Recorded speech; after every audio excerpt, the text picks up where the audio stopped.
Hola, sí tú, aquella persona que acaba de abrir este video, probablemente eres una persona que llegó a este canal tal vez por azares del destino o porque necesitas un poco de ayuda con tu tarea o simplemente te caigo bien. Y en esta ocasión quiero hablar acerca de los planos. Sí, planos. Es decir, que los planos son básicamente la representación gráfica de una futura obra. Dependiendo del alcance del proyecto, puede tener diferentes cantidades de planos.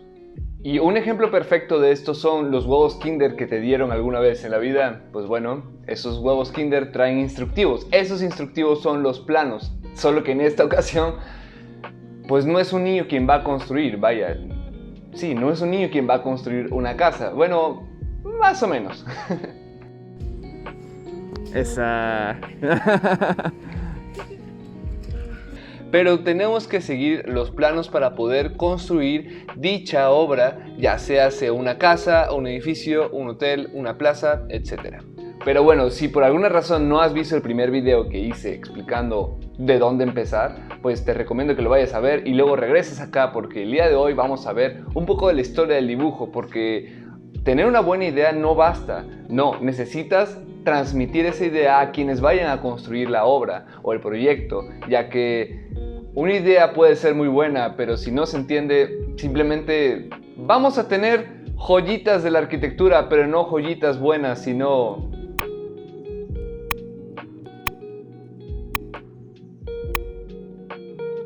Y como te digo, para entender lo que es un plano, debemos entender de dónde viene el dibujo, ya que, créeme, está muy relacionado. Así que quédate, espero que te guste este video y vamos para allá. Así que este video se compondrá de dos. Y lo hice de esta manera porque a veces mis videos son algo largos y creo que este tema es algo más digerible en dos, la verdad. Y bien, habiendo dicho esto, el primer punto que quiero tocar, y aunque deteste muchísimo que me digan "Oiga Arki, me hace un dibujo por favor", pues sí, evidentemente tiene su origen en el dibujo. Y de hecho el dibujo nació con la humanidad, es decir, el ser humano desde la prehistoria ha compartido su día a día al plasmarlo en diferentes formas de expresión artística. Por ejemplo, como podemos observar en estas pinturas rupestres colocadas en cavernas donde representaban la vida del ser humano, era algo así como su Facebook o su Instagram, porque ya saben, está en su muro. Ok, ya sé que es muy mal chiste, pero bueno. Las primeras manifestaciones artísticas aparecieron cuando el ser humano apareció. Y como un ejemplo de ello puede mencionarse las cuevas de Altamira en España y tal vez las cuevas de Doroña en Francia. Es un ejemplo solamente. El dibujo pasó de ser solo figuritas a ser un lenguaje, y ejemplo de ello lo tenemos en los jeroglíficos fenicios, mayas y aztecas. Y ustedes tal vez se están preguntando, bueno Octavio, pero ¿esto qué relación tiene? O sea, ¿qué relación tienen las pinturas rupestres con el plano arquitectónico? No se desesperen, ya vamos para allá. O sea, ya entendimos que el dibujo tiene su origen en las pinturas rupestres. Sí, ese es el origen, pero no lo es todo. En este ejemplo de pinturas rupestres no se entiende la perspectiva, pero sí la escala. Y en este ejemplo de jeroglíficos egipcios podemos comprender que el personaje lo hacían más grande y no era porque quisieran interpretar que había un gigante o porque estaban muy altos, no, sino que realmente el personaje estaba más cercano y por lo tanto era más grande y el demás entorno era más lejano y evidentemente lo interpretaban como a una escala menor. Sin embargo, es tiempo después que realmente se empezó a comprender la óptica como un recurso importante en la representación. Por ejemplo, muestra de ello lo tenemos en la pintura. De hecho, el autor de esto fue Euclides de Alejandría en el año 325 a.C. Es un viejito con gorrito y con barba que se ve que tenía muy pocos amigos, pero bueno, fue el autor de un tratado sobre la óptica, en el que abordó diferentes postulados importantes, relacionándolos a la naturaleza de la luz y afirmando que la luz viaja a través de línea recta. Además, en este tratado, Euclides describe las leyes de la reflexión.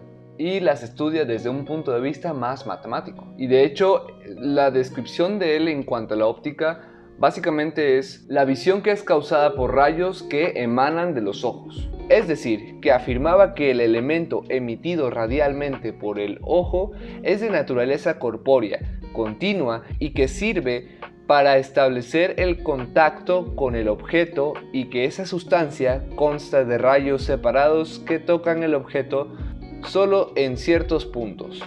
Y es que en su tratado Euclides se basa muy fuertemente en las nociones geométricas, y de hecho sus afirmaciones son las siguientes. Los rayos rectilíneos procedentes del ojo se separan indefinidamente. La figura contenida por un conjunto de rayos visuales es un cono donde la vértice está en el ojo y la base es la superficie objeto visto. Las cosas vistas son aquellas sobre las que caen los rayos visuales y las no vistas son aquellas otras sobre las que los rayos visuales no llegan. Las cosas que se ven bajo un ángulo mayor aparecen mayores y las que se ven bajo un ángulo menor aparecen menores. Y las que se ven bajo el mismo ángulo aparecen iguales. Las cosas que se ven bajo rayos visuales más altos aparecen más altos y las cosas que se ven bajo rayos visuales más bajos aparecen más bajos. Aquellos objetos vistos por los rayos más hacia la derecha aparecen más hacia la derecha y las que se ven más hacia la izquierda aparecen más hacia la izquierda. Las cosas vistas bajo mayor número de ángulos se ven con más claridad. Y bueno, tal vez sientas que lo que te estoy explicando en ese momento no tiene sentido, pero de verdad lo tiene. ¿Ustedes creen que por solo dibujar una distribución en planta y eso ya todo el mundo lo va a entender? Pues no, realmente no. La realidad es que si te explico todas estas cosas es que para poder realizar un proyecto debes realizar muchísima exploración. Muchos diagramas de funcionamiento, muchas perspectivas, muchos cortes, el corte es muy importante y muchísimas horas de dibujo. Es una herramienta que hoy en día como arquitecto aún la seguimos utilizando. Si tú estás X nivel de la carrera, que estás en un nivel empezando, un nivel medio, acabando casi la carrera o aún como profesionista, yo te recomiendo que no pierdas el dibujo, que no pierdas la diagramación, el sketch, los funcionamientos en papel, o sea, no lo pierdas, de verdad.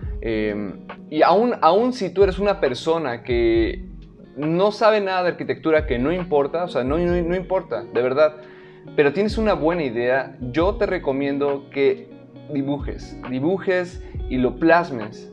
Y no tiene por qué ser perfecto, de hecho, todos podemos dibujar.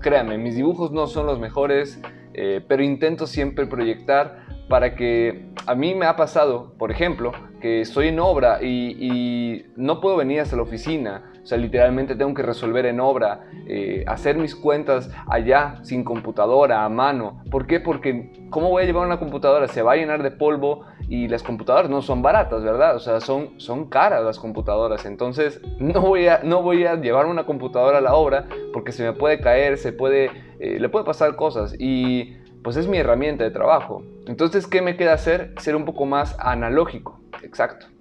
Y por eso te cuento estas cosas, porque el dibujo, al igual que hacer las cosas a mano, tiene un fundamento. No solamente es por capricho o porque no quiero que se dañe mi computadora, que obviamente no quiero que se dañe mi computadora. Y te voy a ser sincero, o sea, yo en su momento de la carrera, yo pensaba que esto era una tontería, que seguir dibujando y eso no tenía sentido. Pero la realidad es que la mayor parte de mi trabajo lo resuelvo en diagramas, en dibujos, en sketches, en perspectivas, en cortes. Que no, este video no vamos a hablar de lo que es la fachada, el plano y el corte, que eso lo vamos a ver en el siguiente. Pero sí es importante que entendamos por qué el dibujo es importante. O sea, la base del dibujo lo es todo para poder proyectar, sí. Y no podemos proyectar planos si no entendemos de dónde es el origen, ¿saben? Mi consejo es que si estás como emprendedor, como residente, como dibujante, lo que sea, no dejes el dibujo. Sigue boceteando porque tienes una mayor versatilidad a la hora de resolver problemas y con una mayor exploración sin tener que depender tanto de la computadora. Y bueno, ya me estoy desviando un poco, pero retomando el tema de los planos, los egipcios y las demás culturas no dibujaban de esa manera perspectivada porque no tenían referentes. No hubo quien aplicara toda la teoría que Euclides había descubierto y lo plasmara en algo tangible. Ahora bien, entendiendo bien de dónde viene el origen del dibujo, te voy a explicar cómo fue que pasamos de esto a esto. ¿En qué momento pasó? ¿Cómo sucedió?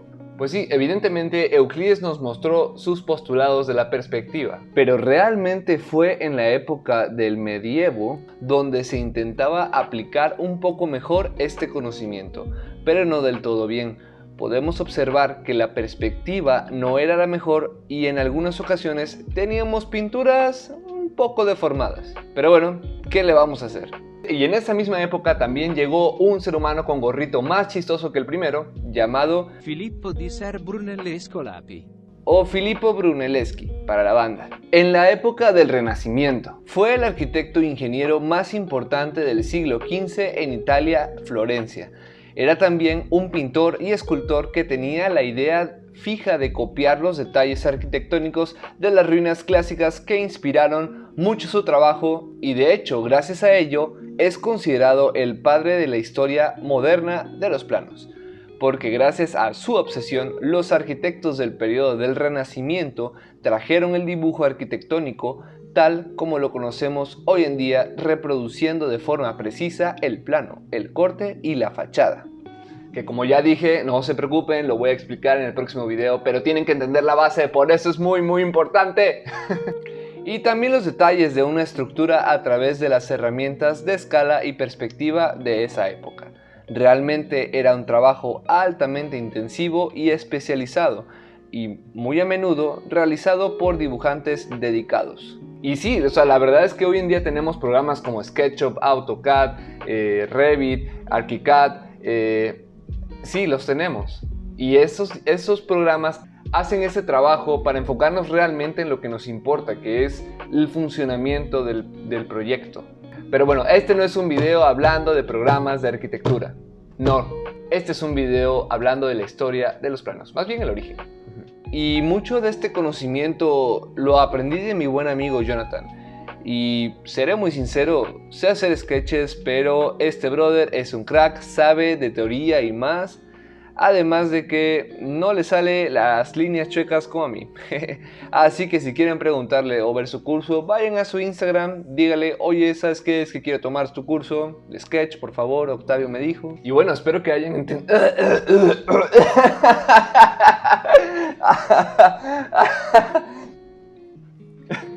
Y bueno, de corazón espero que hayan entendido mejor cómo es el dibujo y cómo ha influido en la creación de los planos. O sea, es una maravilla, la verdad. Y cómo es que gracias a ello pudimos obtener las bases para poder hacer planos como los conocemos hoy en día. Ahora, en el siguiente video voy a explicar mejor, ya de una forma un poco más detallada, lo que es el plano, el corte, la fachada, los isométricos también, porque son muy importantes. Y pues nada, nos vamos a ver en el próximo video y si tú crees que esta información es útil, por favor te pido que te suscribas. Primeramente, suscríbete, por favor, para que podamos seguir creciendo en esta pequeña comunidad. Y pues ya sabes, estos videos son demasiado temporales, los puedes ver cuando quieras, cuando se te plazca o cuando tengas alguna tarea que no sepas cómo resolver. Y pues nada, ya saben, cualquier cosa, cualquier duda, comentario, déjelo aquí abajo y lo voy a estar leyendo. Les mando un fuerte abrazo y muchas gracias. Nos vemos. Chao, chao.